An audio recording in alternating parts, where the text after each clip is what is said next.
Hey guys, it's JP, and today we are going to do a running analysis on one of you guys. You guys have continued to request me to do another one of these, so here it is. If you guys continue to enjoy these types of videos, let me know and maybe I'll turn it into a running series. Now let's take a look at this runner. The person we are looking at is more of a long distance runner. However, she has had a difficult time lately with running due to calf and shin pain.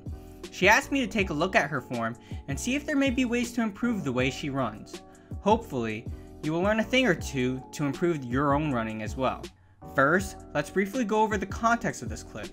Here, she runs at a pace of 9 minutes per mile. For her, this seems to be more of a moderate intensity pace. Now, one of the simplest and most effective ways to decrease stress on the joints without increasing energy consumption is through manipulation of step rate. Because of this, we will take a look at that factor as she runs. Based on this clip, she actually runs at about 180 steps per minute. In this case, running at this rate at a moderate pace seems fine. However, she could try increasing her step rate by 5 to 10% and see how it feels from there. But manipulating her step rate might not be my biggest priority in terms of improving her form. Now let's move on to more specific aspects of running form to see what's going on as she runs and see what we can do from there. First, let's look at the foot landing. As you can see, she lands right on the rear foot. When comparing this type of landing to forefoot landing, it typically requires less eccentric activity from the calf, but more stress on the knee. Now in her case, she has pain in both the calf and the shin, so maybe experimenting with landing around the midfoot would balance out the forces applied to both of these areas and hopefully improve her ability to run. Now what I'm more curious about is foot positioning relative to the body center of mass. I placed markers from the foot landing to where the body center of mass should be to get a good visual of this. As you can see, the landing is pretty far ahead of the body. This is known as overstriding. Now the problem with overstriding is that it puts a lot more stress on the joint, especially at the knee. For this runner, I'd suggest trying to land a little closer to the body.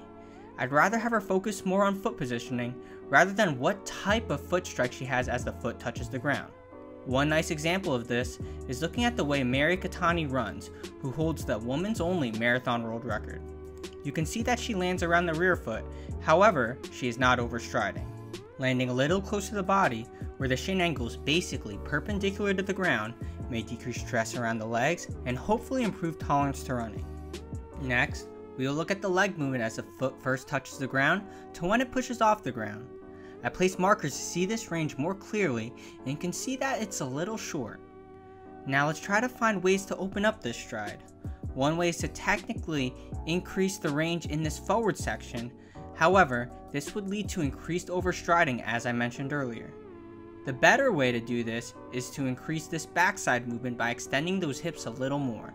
This will help open up that stride, which increases step length, resulting in increased speed. Now, we'll look at the amount of vertical movement that occurs as she runs. There will always be vertical movement during running, however, this is good to look at as excessive bouncing during running could lead to increased vertical load on the joints and could decrease efficiency as you run. I placed markers from her body during peak vertical height to foot landing to see this a little more clearly. As you can see, there is a bit more of it going on, but it's definitely not excessive. Actually, by increasing hip extension as I mentioned earlier, that vertical bounce would be minimized a bit further, leading to decreased vertical load on the joints at this pace. Now, we will look at the arm swing, specifically shoulder movement. I take a look at this because having adequate enough shoulder movement is important to help counteract angular forces that are produced from the legs at push-off so you can maintain a straight path during running. Again, I place markers to see the range of this movement. From here, she presents with good backside movement of the shoulders, but just slightly less during that forward movement.